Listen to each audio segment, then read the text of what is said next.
Tanggapan Ustadz Yusuf Mansur soal pernikahan Maxim Botер dan Luna Maya dituduh tak sah dan potensi zina. Bilangin YM ini Yusuf Mansur, kalau maksa perempuan nikah di hotel tanpa ada wali dari perempuannya, terus perempuannya nanya, kenapa bapak saya nggak jadi wali? Katanya nggak apa-apa, cukup penghulu aja sah, padahal saksinya juga nggak ada, jadi cuma bertiga. Tanyain lagi ke YM, sah nggak tuh nikahnya? Nah ini, ketika Yusuf Mansur mengomentari tentang Luna Maya yang menikah sama Maxim, dia lupa bahwa dia juga ada masalah gitu. Teman-teman kalau masih yang ikuti video-video saya, yang subscribe saya dan mengikuti konten saya itu, saya dulu beberapa kali mengupload wawancara Pak Darso dengan Ibu Ana.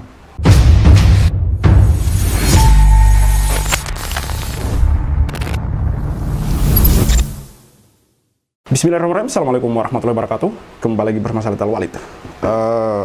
Beberapa hari ini berita mengenai pernikahan Luna Maya dan juga Maxim Botер ini sedang hangat-hangatnya diperbincangkan di media sosial, teman-teman.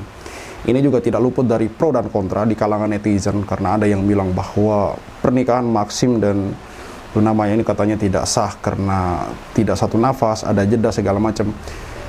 Bicara ini masalah fikih, teman-teman, dan ini ada perbedaan pendapat di kalangan ulama-ulama mazhab gitu, yaitu Hanafi, Hambali, dan Maliki, dan juga Imam Syafi'i rahimahullah, teman-teman.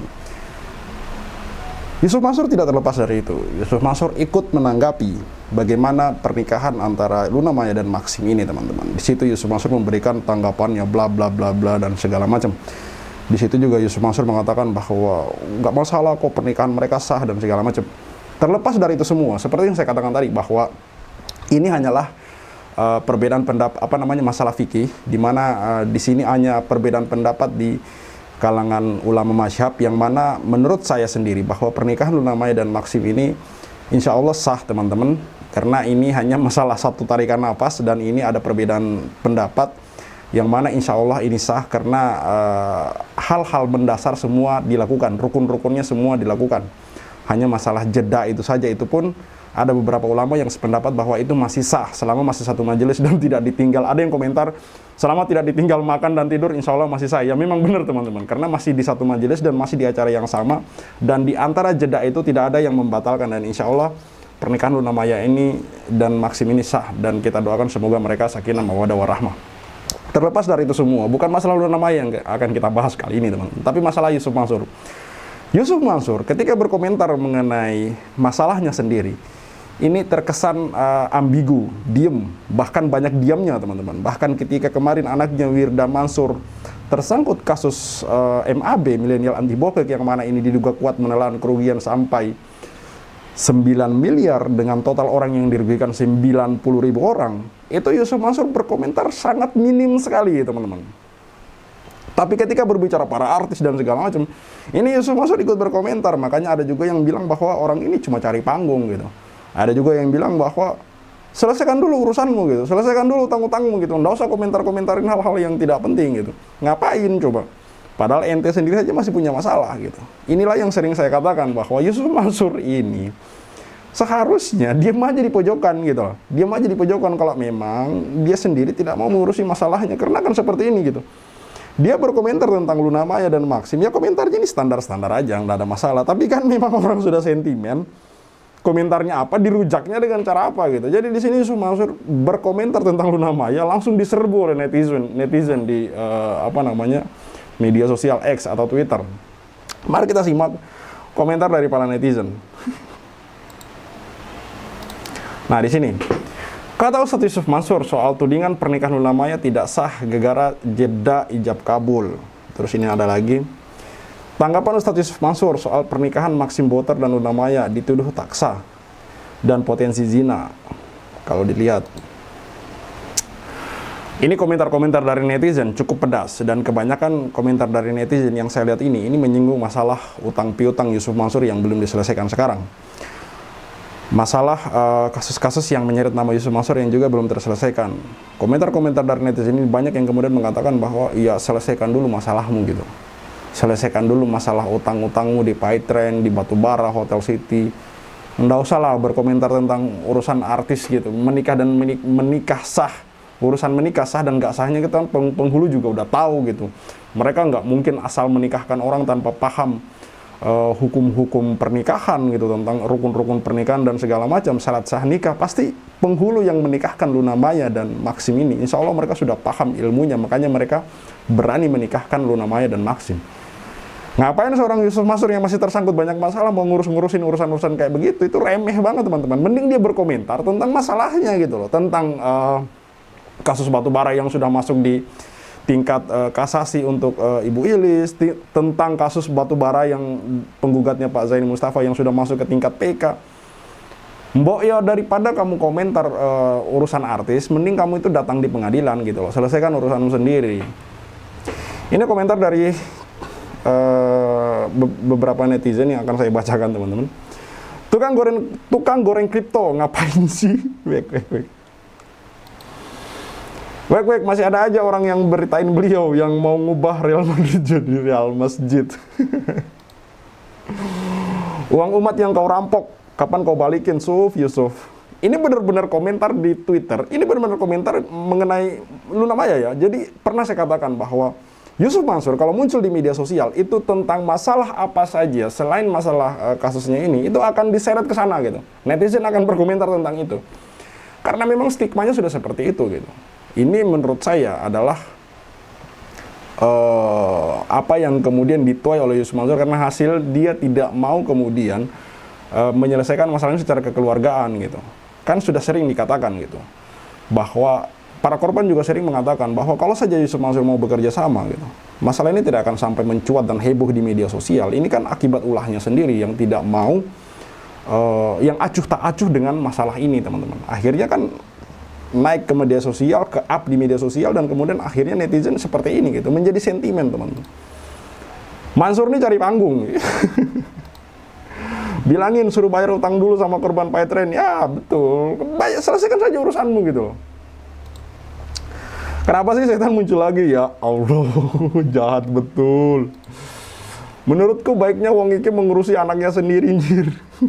Ya itu yang saya katakan tadi, anaknya yaitu Wirda Mansur yang tersangkut masalah uang juga teman-teman. Itu orang masih jadi ustadz. Dari iguana beranak Yupi. Gak usah manggap dia lusur mata duitan. Dari anak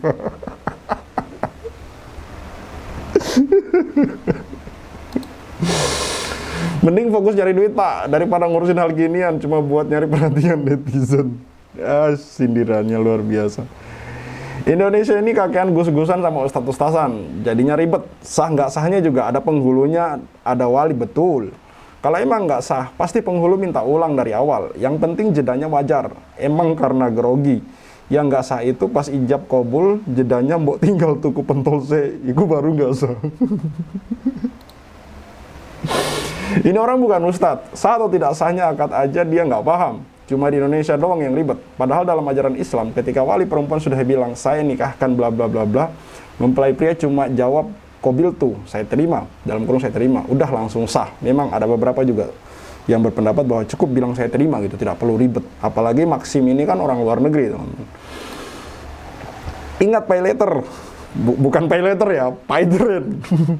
Lu aja bohongin banyak investor, jual agama mulu nih Ustadz. Ini ada sebenarnya banyak ya komentar netizen di Twitter itu, hanya saya mengambil beberapa yang menurut saya bagus, komennya lucu gitu. Yang nikah Luna Maya, yang ibu bapak-bapak. Cari viral aja dia ini. Iya, dia sering masuk dan mengomentari berita-berita yang viral, utamanya berita-berita para artis dan ustadz-ustadz yang terkenal. Seperti misalkan kemarin Gus Miftah, ketika Gus Miftah tersandung kasus yang ST itu juga Yusuf Mansur berkomentar, bahkan menemui Gus Miftah gitu. Yang mana menurut saya ini tidak ada faedahnya gitu. Lebih berfaedah kalau dia itu menemui para korban gitu. Dari Kucing Galong, masih ada yang ngikutin ustadz macam ini. Kalau gue mending dengerin ustadz lain. Ingat, dulu udah banyak kasus kontroversi dia. Ustadz kok ngemis-ngemis sedekah? Bukan dulu, masih sampai sekarang teman-teman. Udah, mending ngurus penipuan uang kubur. Udah, Mending urus penipuan uang kaburan hasil nipu anak lu deh, astaga. Yusuf Mansur tuh yang bisnis MLM itu kak, ya yang PayTrend ya teman-teman ya. Kalau MLM itu yang PayTrend. Pak Ustadz mending pikiran utang-utang ente ke jemaah-jemaah yang udah ente bohongin di PayTrend tuh. Kasihan Pak Ustadz. Udah lagi Cup, urusin hidup lu dan utang-utang lu. Lagian apa mesti dipanggil Ustadz sini dia nih? Panggil aja dia Ucup Kibul. Ngapain percaya sama Ustadz yang gila duit? Lu Ustadz tapi mata duitan, Yusuf. Bukan Yusuf. Anggotanya ini ya, One Piece ya, bukan Yusuf teman-teman. Sekarang cari sensasi apa lagi lu? Kalian semua anggap IM Ustadz. Anaknya aja si Wirda nipu mulu. Dia juga nipu ya. Dari Pengelana Cinta, @pengelana cinta 32461. Ini komentar-komentar belum lama ya teman-teman, masih anget-angetnya. Bilangin YM kalau maksa perempuan nikah di hotel tanpa... Oke, kita baca ulang ya teman-teman. Dari Pengelana Cinta, bilangin YM ini Yusuf Mansur. Kalau maksa perempuan nikah di hotel tanpa ada wali dari perempuannya, terus perempuannya nanya, kenapa bapak saya nggak jadi wali? Katanya nggak apa-apa, cukup penghulu aja sah. Padahal saksinya juga nggak ada, jadi cuma bertiga. Tanyain lagi ke YM, sah nggak tuh nikahnya? Nah, ini. Ketika Yusuf Mansur mengomentari tentang Luna Maya yang menikah sama Maxim, dia lupa bahwa dia juga ada masalah gitu. Teman-teman kalau masih yang ikuti video-video saya, yang subscribe saya dan mengikuti konten saya itu, saya dulu beberapa kali mengupload wawancara Pak Darso dengan Ibu Ana. Yang mana Ibu Ana ini mengaku pernah dinikahi siri oleh Yusuf Mansur di hotel tanpa saksi. Dan di situ Ibu Ana mengatakan bahwa Yusuf Mansur sendiri mengatakan bahwa nggak perlu saksi karena Anda juga janda gitu. Nah, dia kan sendiri punya masalah, tapi dalam hal ini Yusuf Mansur malah tidak berkomentar sama sekali gitu. Giliran masalah orang dia komentari dengan sangat kayak gitulah, tapi dia sendiri kan punya masalah gitu. Yang bilang dia Ustadz siapa? Ustadz mana ada kayak dia? Ini saya bacakan sesuai dengan nada ya. Duh Pak, pikirin dulu tanggung-tanggung ente. Masalah PayTrend itu gimana kelanjutannya? Masih ada pengikutnya. Ingat pas kasus dulu nih Ustadz. Jangan bodoh. Masih bagus mau nikah Tat. Ente kemana-mana ceramah bahas duit mulu. Bisa jadi Anda kelak yang disalahkan karena nggak pernah tarbiyah soal nikah. Oh ini Ustadz yang beruang itu. Yusuf ini kan gila duit. Yusuf ini kan gila duit itu sih. Yang gue lihat kalau lihat mukanya atau namanya. Lah dia ini masih jadi Ustadz. Kirain udah ditahan kepolisian karena kasus penipuan yang waktu itu rame. Sampai sekarang masih dibahas teman-teman. Dan memang belum ditahan di kepolisian. Dan sebenarnya kasus perdata ini panjang. Malah sebenarnya kalau saya lebih berharapnya dia ini tidak ditahan, tidak dipenjara. Karena kemungkinan besar kalau dia di penjara, dia tidak akan menyelesaikan kewajiban utangnya. Keluar dari penjara, kewajibannya terselesaikan. Orang yang suka uang, itu akan lebih sulit untuk kemudian menerima hukuman disita hartanya ketimbang dia masuk penjara. Makanya dulu ada salah satu capres yang saya suka kata-katanya begini, koruptor itu kalau di penjara mereka biasa-biasa saja karena mereka sudah korupsi berapa ratus triliun, berapa puluh triliun, berapa ratus miliar gitu. Mereka tidak akan jerak hanya dengan penjara gitu. Koruptor ini akan sangat takut ketika hartanya disita, asetnya disita, segala macam gitu. Mereka dimiskinkan, mereka lebih takut itu gitu. Orang serakah dengan duit itu lebih takut dimiskinkan daripada masuk penjara. Toh mereka masuk penjara juga, kita sudah tahu loh bagaimana orang-orang berduit di negara ini ketika masuk penjara gitu. Makanya untuk kasus Yusuf Mansur ini, hukuman yang menurut saya paling berat itu adalah mengembalikan uang-uang atau harta atau hak-hak para korban. Membayar uang-uang itu, mengembalikan uang itu menurut saya hukuman terberat. Makanya kenapa saya merasa bahwa sampai hari ini, kenapa Yusuf Mansur tidak lagi berbicara tentang masalah-masalahnya, tidak seperti dulu awal-awal ya, tidak lagi berbicara tentang PayTrend, tidak lagi berbicara tentang batu bara, Hotel City, Umroh Merdeka, tabung tanah, bahkan tidak ada lagi perkataan atau pernyataan Yusuf Mansur yang melaunching bisnis baru, ide bisnis ini, ide bisnis itu, mau beli ini, mau beli itu, flexing mobil, flexing motor, sudah tidak ada. Padahal kalau teman-teman searching dulu, Yusuf Mansur itu kerap memposting foto naik moge, memposting lagi di mobil mewah, di depan rumahnya, dan segala macam gitu. Kalau sekarang hampir tidak terlihat, teman-teman. Bahkan Yusuf Mansur sudah tidak pernah lagi saya dengar, yang ceramah-ceramah terbaru ya, berbicara mengenai sedekah. Kenapa? Menurut saya, orang ini sudah mulai tahu. Orang ini sudah tahu bahwa orang-orang sudah mulai menyoroti dia. Gitu. Ini contohnya saja, ketika dia berkomentar tentang Luna Maya, pernikahan Luna Maya dan Maxim, orang-orang langsung menyerbu dia dengan masalahnya. Gitu. Padahal, kalau dipikir, kasus Luna Maya dan Maxim ini tidak ada hubungannya dengan utang piutangnya di Paytrend, di Hotel City dan Batubara, nggak ada. Tapi kenapa? Karena sudah ada sentimen publik, teman-teman. Netizen ini kan mana sudah berpikir bahwa ente enak banget gitu, mau sok-sok mengomentari masalah orang gitu. Sementara ente aja punya masalah gitu, punya masalah gitu.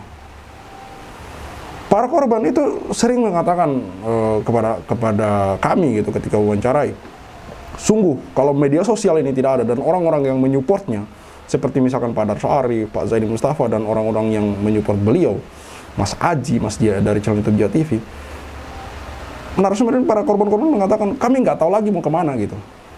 Seandainya tidak ada media yang mengangkat kasus Yusuf Mansur ini, kami tidak tahu lagi mau kemana. Karena Yusuf Mansur ini orangnya kayak begitu, cuek-cuek saja dengan masalahnya gitu. Menanggapi para korban-korban ini ya dengan seadanya gitu, seolah-olah tidak mau bertanggung jawab, seolah pengen lepas dari tanggung jawab, bahkan sengaja, seperti sengaja mengulur-ulur waktu, sehingga korban-korban ini capek dalam menuntut, dan akhirnya mereka berhenti dan menyerah gitu. Orang kalau mau bertanggung jawab, itikadnya tidak seperti Yusuf Mansur. Seandainya orang-orang ini jujur, seandainya orang ini jujur dan pengen bertanggung jawab, masalahnya selesai, teman-teman. Tapi kan kenyataan tidak begitu gitu. Inilah yang membuat kami, sekali lagi saya katakan, menyuarakan untuk memboikot Yusuf Mansur, memboikot bisnis-bisnis dia, memboikot warung Stick and Shake. Ini terus saya suarakan tidak bosan-bosan dan tidak henti-henti, teman-teman. Karena menurut saya, langkah yang paling efektif dan efisien, kritikan, perlawanan yang paling efektif dan efisien untuk Yusuf Mansur hari ini adalah memboikot dirinya. Berhenti untuk memanggil Yusuf Mansur Ustadz, berhenti untuk memanggil Yusuf Mansur ceramah, dan boikot semua bisnis-bisnis dia, termasuk bisnis kuliner dia, yaitu warung Stick and Shake. Baik, cukup sekian untuk kali ini. Intinya seperti yang sering saya katakan, bahwa apapun yang Yusuf Mansur komentari hari ini dan muncul di pemberitaan, maka netizen akan berkomentar, akan menanggapi mengenai kasus-kasusnya. Inilah yang sebenarnya yang namanya sanksi sosial dari masyarakat. Dalam hal ini adalah sanksi sosial dari netizen. Cukup sekian untuk kali ini. Saya Alta Walid. See you on the next videos. Maka 2010 ketika saya masuk pertama kali ke warung Stick and Shake, like video jangan di skip, share sampai kena strap, like biar kasusnya di up, komen sampai dia kena strap. Yusuf Mansur punya cerita, katanya punya daku di mana-mana, nyatanya cuma numpang nama, emang bisa nggak punya muka. Boykot Yusuf Mansur, bikin bisnis batu bara kau bangkrut, bikin aplikasi Paytrend kau macet, bikin program umroh merdeka kau mampet, bikin program tabung tanah kau rungkat, bikin program mulia video kau katot, bikin bisnis Hotel City ya bacot, bisnis mandek duitnya dicokot. Boykot Yusuf Mansur. Kalau cari tangga dipikir dulu, ngaku komisaris nyatanya halu. Kalau udah dongeng kayak orang nyabu, ngaku punya pesawat nyatanya malu. Boykot Yusuf Mansur. Maju caleg tapi nggak kepilih. Haha, orang udah pada tahu belangnya, ngakunya gabung di warung steak. Ya udah kita boykot sekalian biar steak. Boykot warung steak. Boykot warung steak. Boykot warung steak. Kok bisa bangun bisnis saat pandemi? Emang duitnya dari mana? Kalau bukan dari bisnis fiksi, ngajak umat kumpul dana cuma buat merana. Boykot warung steak. Joni kok cuma diam kayak bot? Apa sih ujuk bikin lu takut? Takut kebongkar, takut kecokot. Bikin bisnis batu bara kok bangkrut, Bikin aplikasi Paytrend kau macet, bikin program umroh merdeka kau mampet, bikin program tabung tanah kau rungkat, bikin program moya video kau gatot, bikin bisnis Hotel City ya bacot, semua mbak duitnya dicokot. Boykot warung steak. Kalau cerita nggak dipikir dulu, ngaku komisaris grab nyatanya halu. Kalau udah dongeng kayak orang nyabu, ngaku punya pesawat nyatanya malu. Baju caleg tapi gak kepilih, haha. Orang udah pada tahu belangnya, ngakunya gabung di warung steak. Ya udah kita boykot sekalian biar steak. Boykot warung steak. Sorry kok cuma diam kayak bot. Apa sih ujuk bikin lu takut? Takut kebongkar, takut kecokot. Bikin bisnis batu bara kok bangkrut, bikin aplikasi Paytm kok macet, bikin program umroh merdeka kok mampet, bikin program tabung tanah kok lungkat, bikin program moya CD kok gatot, bikin bisnis hotel city ya bacot, semua baik duitnya dicokot. Boykot warung steak. Kalau cerita nggak dipikir dulu, ngaku komisaris Grab nyatanya halu. Kalau udah dongeng kayak orang nyabu, ngaku punya pesawat nyatanya malu. Maju caleg tapi nggak kepilih, haha. Orang udah pada tahu belangnya, ngakunya gabung di warung steak. Ya udah kita boykot sekalian biar steak. Boykot warung steak. Stop mampir di sana, stop masuk ke sana, stop makan di sana, stop bikin si ujuk kaya. Boykot warung steak. Bikin Yusuf Mansur ketar-ketir, biar dia mikir, biar dia sadar tanggung jawab. Mansur, kami sudah hilang sabar, umat sudah marah besar. Sampai mana kau kabur, akan terus kami kejar walau sampai lubang kubur. Boykot warung steak. Boykot warung steak. Boykot warung steak. Play video jangan di skip, share sampai kena strap, like biar kasusnya di up, komen sampai dia kena step, hahaha.